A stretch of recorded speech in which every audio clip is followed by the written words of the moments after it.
Okay, so today let's try to solve another LeetCode problem. It's still the LeetCode September challenge. Today's problem is sum of root to leaf binary numbers. So we are given a binary tree. Each node has value 0 or 1. Each root to leaf path represents a binary number starting with the most significant bit.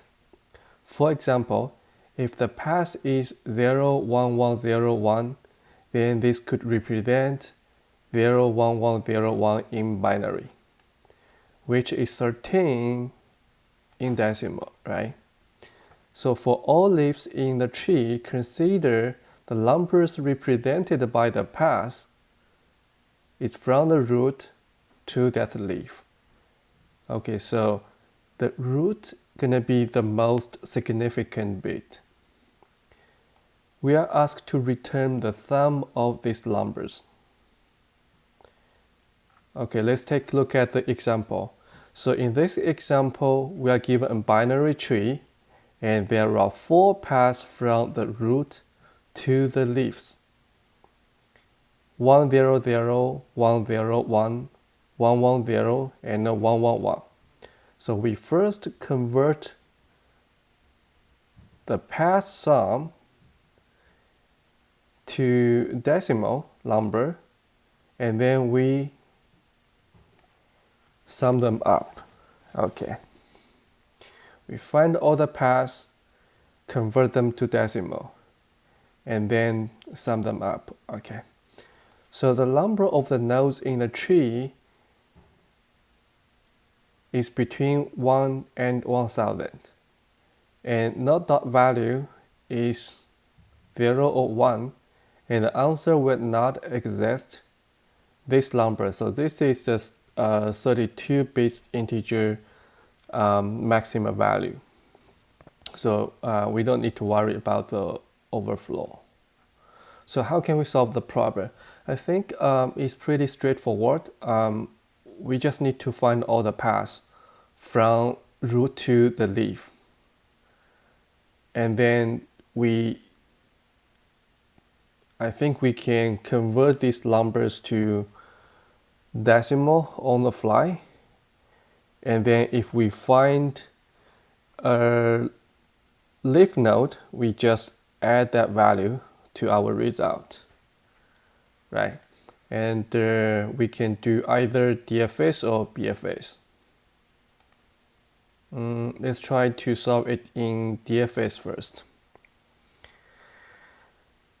Okay, so in DFS, let's first define a global variable because we need to sum all the paths together. We set the initial number to 0. Okay, if root is null, we just return 0 because no path will be found. So even though the node says the number of nodes in the tree is between 1 and 1000, I think it's still good to do some input check here. Okay, then we need to use a HAP method to do DFS traverse on this binary tree, right? We passing the root, and we also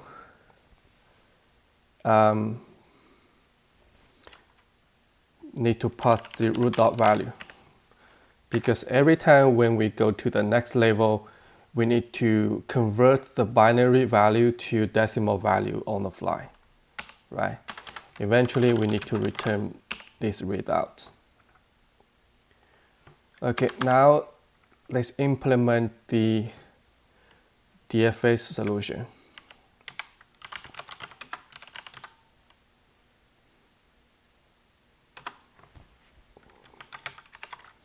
We need a tree node, and we also need a integer value. Let's call it current value. So current value represents the decimal number of the current node, right? So if root is null, we just simply return. We don't need to do anything. And we can use pre-order, in order, post-order, that doesn't matter. So let's just use pre-order. Okay. So if we find the node is a leaf,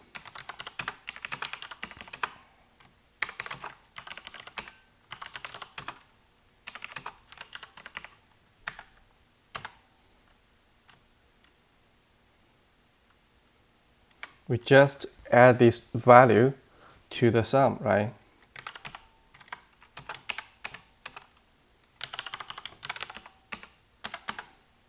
Otherwise, we use DFAs to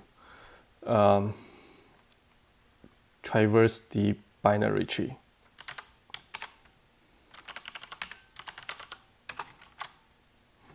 Let's do left first.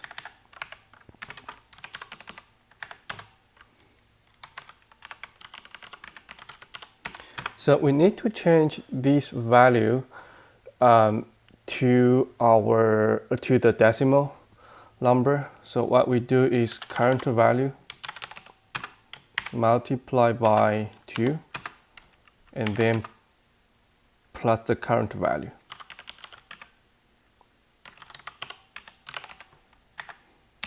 Right? Similarly, we do the same operation for the right child node.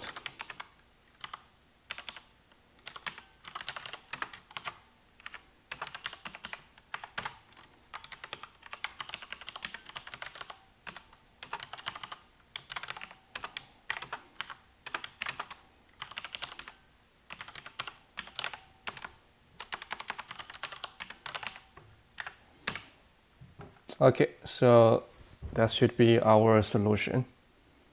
So how does this part works?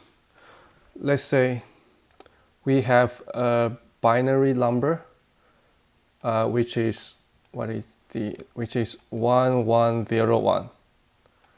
Okay, so we first get the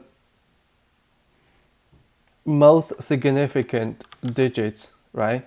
Which is this one. So when the number only have 1 digit, right? So if this digit is 1, then it's gonna be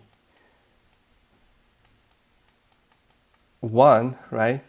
If this digit is 0, it's gonna be 0. So what I mean here is if the number is only 1 digit, and the binary format gonna be the same as the decimal format. But when we have other digits to append at the end, we basically need to multiply this number by 2 and then add the following digits, right? Okay, let's compile the code. Some doesn't. Oh. Okay, sorry.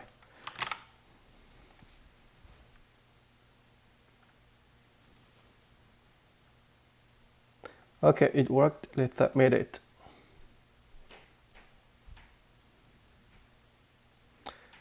Okay, it works. And how about the runtime? Okay, it's not too bad. It beats 76% of the C# submission. And one thing that I realized, if we don't want to define a global variable here, we can define the year.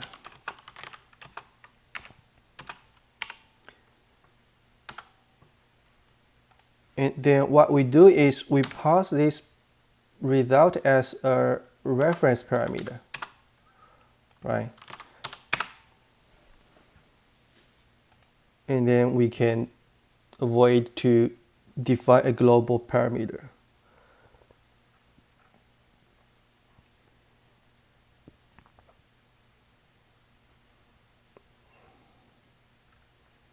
.34.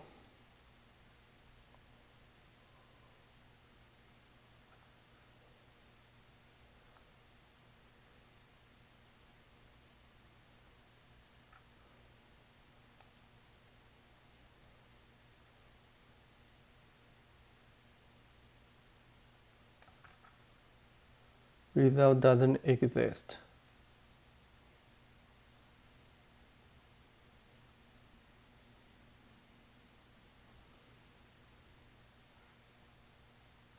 What does this mean? Oh, sorry, I'm so sorry.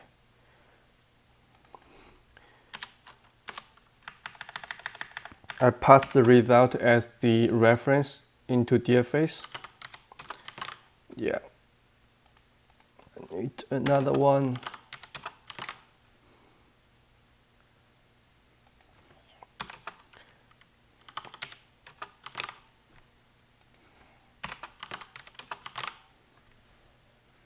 Okay, so this one gonna be 28.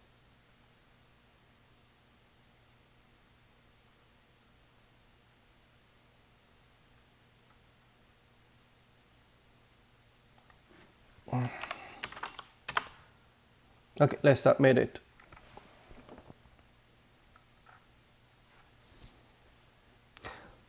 Okay, and let's see the details. Yep, seems like after using the reference type parameter, the runtime got slightly improved. Actually, the runtime doesn't change too much. It still have the same time complexity as before. So in the DFS, we still have n plus n complexity, right? So that's the kind of the standard time complexity for DFS traverse. Okay, so can we solve this problem by using BFS? So in BFS, we just traverse the binary tree level by level. And when we detect there is a leaf node, we add the value to our result, right? And let's try to implement a BFS solution. So BFS, okay, I think we need a queue. So what we're gonna put in the queue is a tuple. The first part of the tuple is our tree node, and the second part is the decimal value. Okay.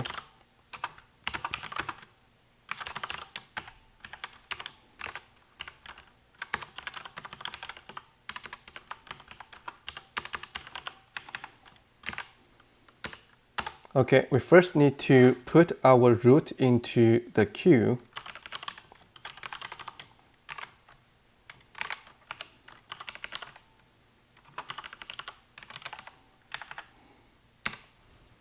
And then we do BFS traversal.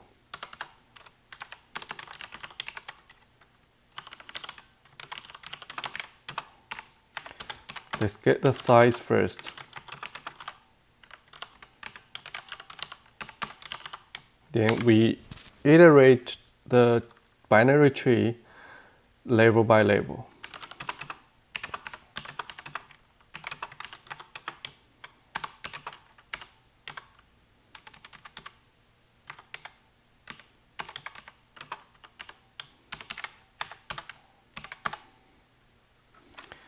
So let's get our current tuple, which we just do a dequeue operation. Oh, I have a typo here.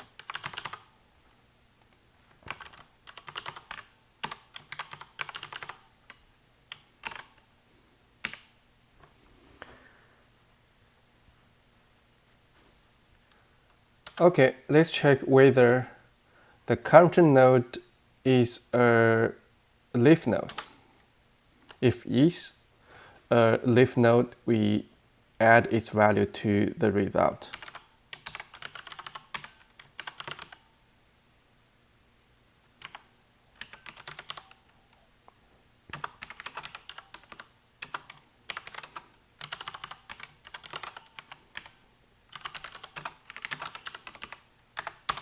So this is a leaf, and we add its value to the result.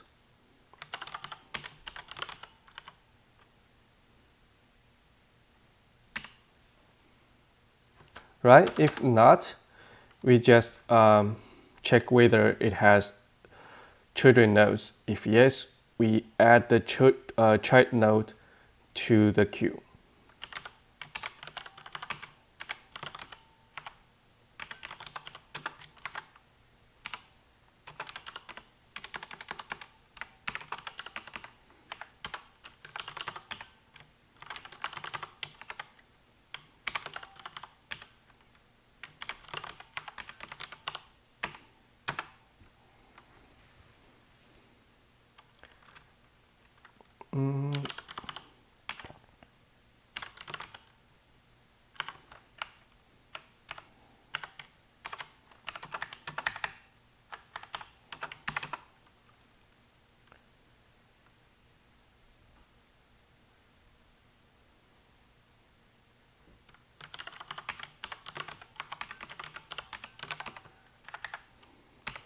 Okay, we do the same operation for the right child node.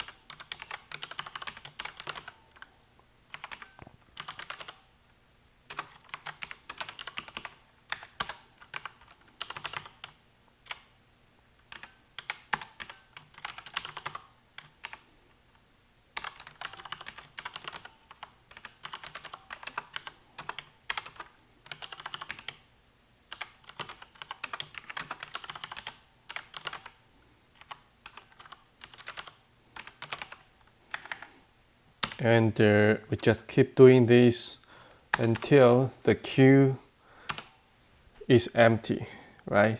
And eventually we return the result.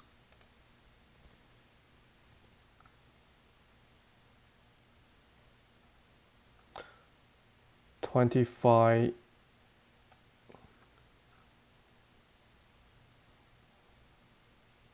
Oh.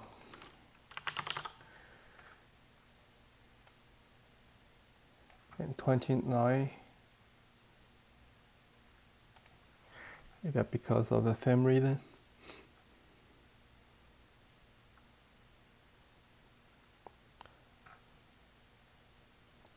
Oh, what I'm doing today.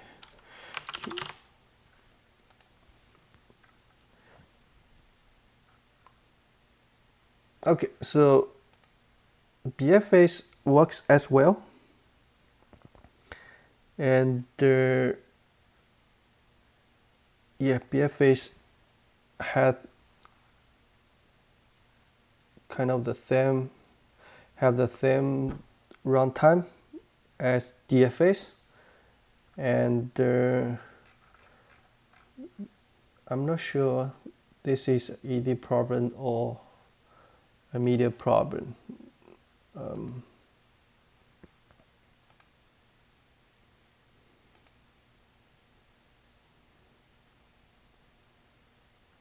Oh, it's just an easy problem. Okay, just need more practice.